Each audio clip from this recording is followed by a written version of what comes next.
आपका क्या है वो आपको डिसाइड करना पड़ेगा। देखिए जिंदगी में हम किसी भी गेम को जब खेलते हैं ना, मनोरंजन के लिए खेलते हैं, तो हम वहां से बहुत बड़ा रिजल्ट नहीं ला पाते।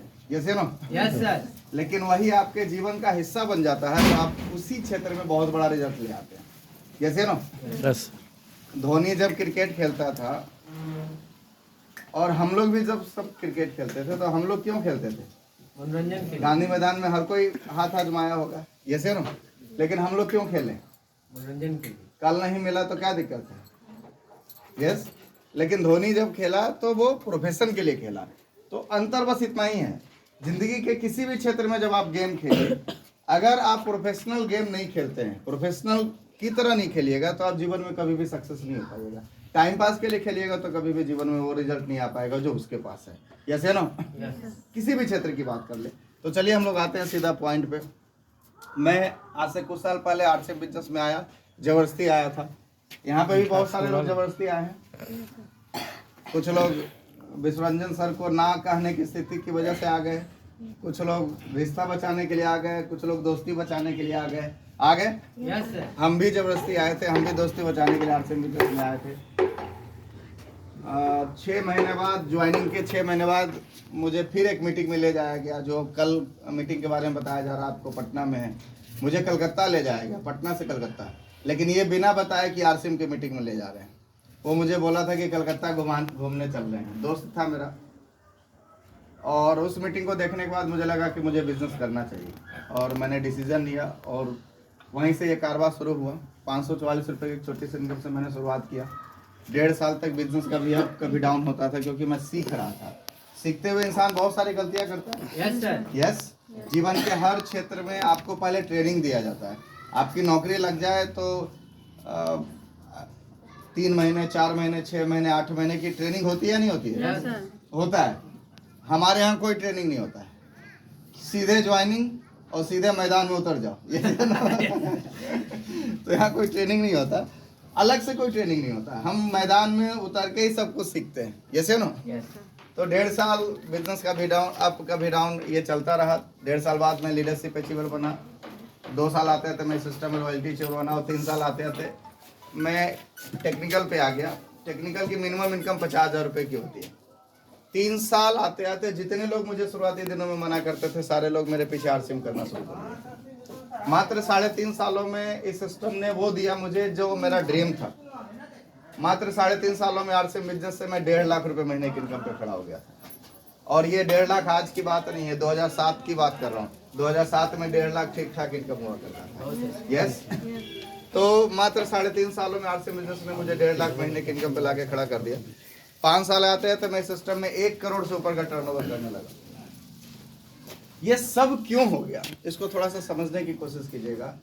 एक आदमी 544 रुपए से शुरू हुआ और 5 साल आते आते 2.5 लाख रुपए महीने की इनकम पे खड़ा हो गया। इसके पीछे सिंपल सा रीजन है। कुछ चीजों को मैं आपके बीच शेयर करूंगा कि इतनी तेज गति से ये बिजनेस कैसे भागता है, कैसे ये चीजें काम करता है। तैयार है जानने के लिए? यस। 5 सालों में हम 500 से 2.5 लाख रुपए महीने की इनकम पे कैसे खड़े हो सकते हैं। देखिए मेहनत हर जगह आदमी करता है ही नहीं करता है। एक आदमी नौकरी कर रहा है, वहां भी मेहनत कर रहा है। एक आदमी दुकान चला रहा है, भी मेहनत कर। एक आदमी मेडिकल प्रैक्टिस में है, वहां भी मेहनत कर रहा है, ये नहीं कर रहा है। एक आदमी कोई और काम कर रहा है। हर जगह हर आदमी मेहनत करता है, लेकिन उस मेहनत के बाद भी आपके पास रिजल्ट क्या आना, ये सबसे ज्यादा मायने रखता है। यस। अब एक चीज बताइए, आप मजदूरी कर रहे हैं, कितना घंटा मेहनत करिएगा मजदूरी में? 8 घंटा, ठीक है। एक आदमी नौकरी करेगा, यहाँ पे कितना घंटा मेहनत करेगा? 8 घंटा। 8 घंटा। एक आदमी बिजनेस करेगा, दुकान खोलेगा, कितना घंटा मेहनत करेगा? यहाँ ज्यादा, 10 से 12 घंटा, 10 से 12 घंटा, है ना। और एक आदमी आज आरसीएम बिजनेस को ज्वाइन करे तो क्या हो सकता है, उस पर हम बाद में चर्चा करेंगे। आपसे मैं पूछना चाहता हूँ, आप में से कोई अगर मजदूरी करता है तो आज 8 घंटा करेगा, 10 साल बाद 8 घंटे, 20 साल बाद 8 घंटा और 30 साल बाद करने ही लायक नहीं रहेगा। समझ में आ रहा है?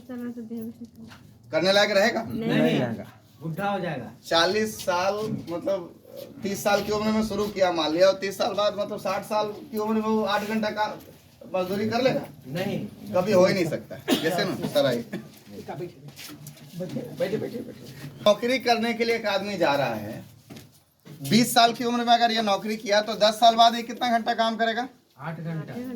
हाँ, 8 घंटा। 20 साल बाद और 40 साल बाद 0। रिटायर हो जाएगा। कुछ करने लायक नहीं रहेगा। समझ में आ रहा है? Yes sir. घंटा करेगा सर, बड़ा हो जाएगा 14 घंटा 15 घंटा है ना। हाँ, 40 साल बाद ये कितना घंटा काम करेगा? फिर वो काम करने लायक नहीं रहेगा। ये भी काम करने लायक नहीं। सटर नहीं उठेगा। शटर नहीं उठेगा। लेकिन इन तीनों में एक चीज जो कॉमन है आपको मैं समझाना चाह रहा हूँ। ये आदमी पहला दिन भी 8 घंटा काम कर रहा है और 30 साल बाद भी 8 ही घंटा काम कर रहा है। यस, ये आदमी पहला दिन भी 8 घंटा काम कर रहा है और 40 साल बाद भी 8 ही घंटा काम कर रहा था, रिटायर होने से जस्ट पहले तक। ये आदमी आज भी 12 घंटा काम कर रहा है और लास्ट दिन भी कितना घंटा काम कर रहा है? 12 घंटा। और पैसे का फॉर्मूला क्या है? सिंपल सा फॉर्मूला है, work is equal to money. More work more money, no work no money. Simple सा फॉर्मूला है। तो जितना काम करेंगे उतना ही पैसा मिलेगा ना। यस। पैसा बढ़ाना होगा तो क्या बढ़ाना पड़ेगा? घंटा। काम बढ़ाना पड़ेगा, काम का घंटा बढ़ाना पड़ेगा। जब तक कि काम का घंटा नहीं बढ़ेगा तब तक इनकम नहीं बढ़ेगा। जैसे ना, अब सवाल ये आता है कि काम का घंटा बढ़ेगा कैसे।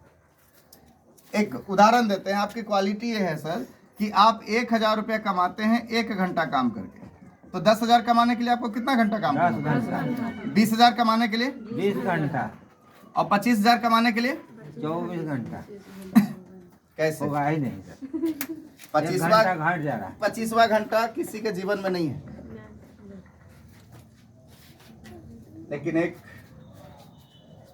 बहुत बड़ी बात मैं आपको बता रहा हूँ, दुनिया के जितने भी सफल लोग हैं उन सब लोगों के पास 25वें घंटे की इनकम है। जितने भी सफल लोगों को आप देखें उन सब के पास कितने घंटे की इनकम है? 25वें घंटे की इनकम। तो हमें क्या बनना है? सफल होना है या फिर नौकरी करना है? क्या करना है ये आपको तय करना पड़ेगा। आज 25वें घंटे की इनकम चाहिए? यस। चाहिए? यस। ये कंफ्यूजन हो रहा है, समझ में आ रहा है या नहीं समझ में आ रहा है? चलिए, अगर ये भी नहीं समझ में आ रहा तो चलिए इसको हम हटा देते हैं। अब सीधा सीधा एक पॉइंट पे आते हैं। हम सब लोग इंसान हैं? यस। जो नहीं बोल रहे हो क्या है? हम सब लोग इंसान है ना? इसमें किसी को शक है क्या? नहीं। शक है तो बोलिए। ऊपर वाला भी सोच रहा होगा कि 86 लाख योनि के बाद इसको इंसान बनाया, फिर भी नहीं मान रहा कि हम इंसान हैं। अच्छा, एक इंसान जो है समाज शास्त्र अगर पढ़े होंगे तो इंसान को सामाजिक प्राणी बनाया गया है, बताया गया। Yes no? इंसान सामाजिक प्राणी है। हमारा सपना क्या है, एक चीज बताइए। मैं आपसे पूछूं, सिंपल सा एक सवाल पूछूं कि आप जीवन से क्या चाहते हैं? खुश रहें। सुख चैन आराम। आप काम कर रहे हैं, क्यों कर रहे हैं? पक्का? मकसद क्या है पता है? हम काम कर रहे हैं तो पैसा कमाना है। क्यों कमाना है? हमारा और हमारे परिवार का पेट पलना चाहिए। सही बोल रहे? हमारा, हमारे परिवार, हमारे बच्चों का पेट पलना चाहिए। यस, मकसद यही है। यही मकसद है ना? तो आई एम सॉरी टू से, अब बुरा मत मानिएगा आप लोग। एक चीज बताइए, आप भैंस पाले? भैंस, गाय देखे हैं कभी? देखे हैं ना? हाँ, गाय जब सुबह निकलती है तो अपने बछड़ों को साथ में लेके निकलती है। निकलती है ना? भैंस जब निकलती है तो अपने बछड़ों को साथ में लेके चलती है। उसका मकसद क्या है? अपना और अपने परिवार का पेट पालना। हमारा भी मकसद क्या है? वही भैंस वाला।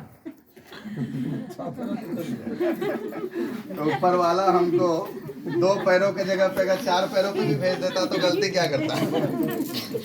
कोई गलती करता क्या? नहीं सर। अच्छा, मेरा भी मकसद वही है, वो जानवर का भी मकसद वही है। तो फिर उसमें और हमारे में अंतर क्या है? मैंने पहले ही बोला कि मनुष्य एक सामाजिक प्राणी है। Yes no?